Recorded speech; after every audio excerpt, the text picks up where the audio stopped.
Alors j'ai aussi une chose, un petit secret comme ça à garder. Voici, ça c'est la couronne que j'ai portée ce jeudi sur ma tête. C'est en période de lune descendante, voilà, et un jeudi. Donc voilà, c'est une couronne de lierre. J'ai cueilli du lierre et j'ai fait cette demande.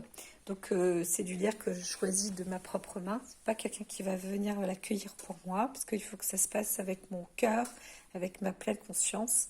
Et quand j'y vais, je demande à Dame Nature, à Deva par exemple. En l'occurrence, c'était à Déméter.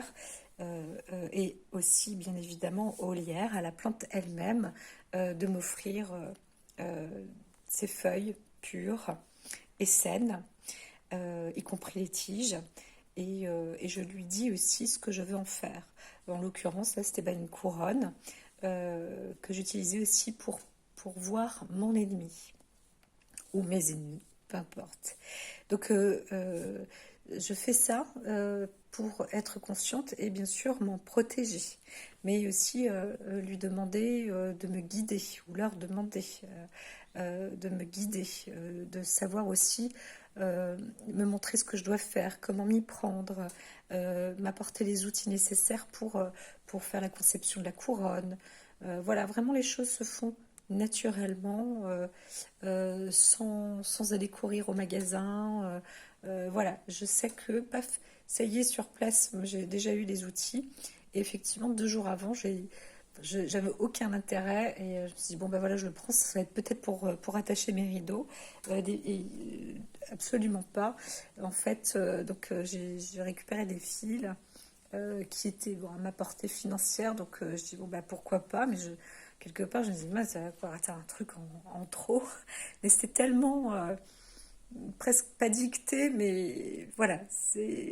Donc j'ai acheté ces fils, et entre autres, et bien, parmi ces fils, il y en avait un qui était un fil doré, un fil d'or, que j'ai utilisé pour en faire cette couronne. Donc pas de pic, pas de pointe, pas d'aiguille, rien du tout.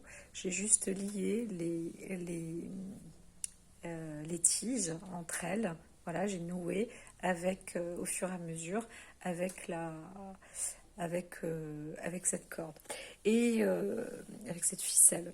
Euh, Au préalable, donc après avoir cueilli, j'ai vu vraiment, c'était très sain, il n'y avait pas de pucerons, il n'y avait rien, c'était très propre, d'autres qui n'étaient pas, mais voilà, donc je cueillais ce qu'on me proposait et en pleine conscience, voilà, tout simplement en pleine conscience.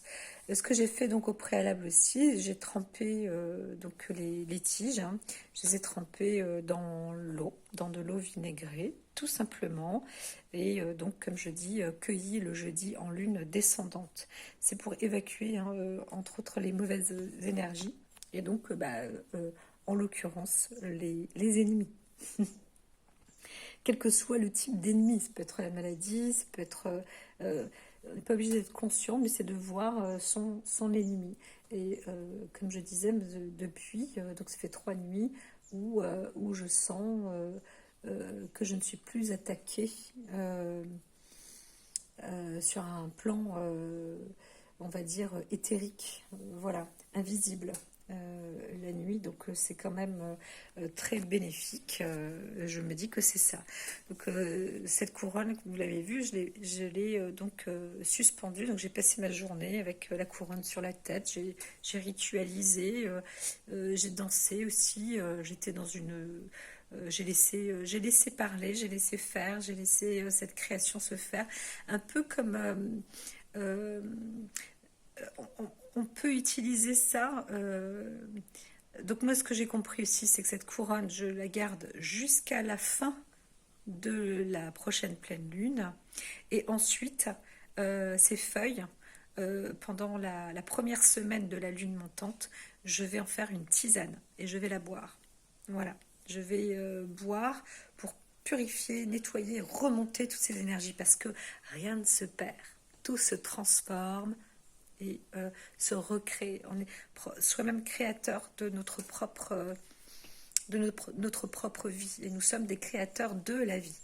Donc, euh, donc voilà, c'est un peu les messages que moi je reçois, et voilà. Donc, ce que je fais, c'est aussi de dire que euh, alors, je répète ici, j'ai écrit il la faut pure, fraîchement cueillie de son cœur et de son attention, en reliance avec soi-même, une forme de méditation en amour. La nettoyer et pratiquer comme une séance d'art plastique. Voilà, effectivement, c'est une forme de rituel, certes, mais quand on fait un dessin, on est imprégné aussi. On est presque transporté, on laisse faire, on est dans une phase de contemplation, de méditation, c'est un rituel, c'est une séance. Quand on fait une gym, quand on fait de la musique, donc c'est une forme d'art plastique. Voilà, et je dirais de plus en plus contemporaine. Euh, voilà, c'est un moment de création entre le soi et le non-soi, pour pas dire, voilà, certains vont dire, oh là là, c'est exagéré, mais c'est ça, le soi, donc c'est soi-même, et le non-soi, c'est avec l'être, le divin, l'invisible, et bien sûr, moi je pense en amour avec le bon, et c'est essentiel. Voilà. Donc, bonne cueillette à vous. Et puis, s'agissant du lierre, ça fait partie euh, d'une plante, je ne sais plus. J'ai eu comme ça un appel, je ne sais plus. Maintenant, peut-être que vous, une autre plante vous parle. Mais je pense que la feuille verte, la plante, on n'est pas obligé de s'acheter des plantes pour se protéger ou se purifier. Je crois que le mieux même, c'est de pouvoir cueillir quelque chose de frais apporté et offert par la nature, et sans bâcler. Parce que bon, j'avais pas un paire de ciseaux, et puis j'ai demandé à une personne qui était par là si elle en avait une. Donc cette personne avait un couteau, du coup c'est ce que j'ai fait. Donc je fais ça aussi avec conscience, depuis la cueillette jusqu'à la préparation, et voilà, et ça suit son cours.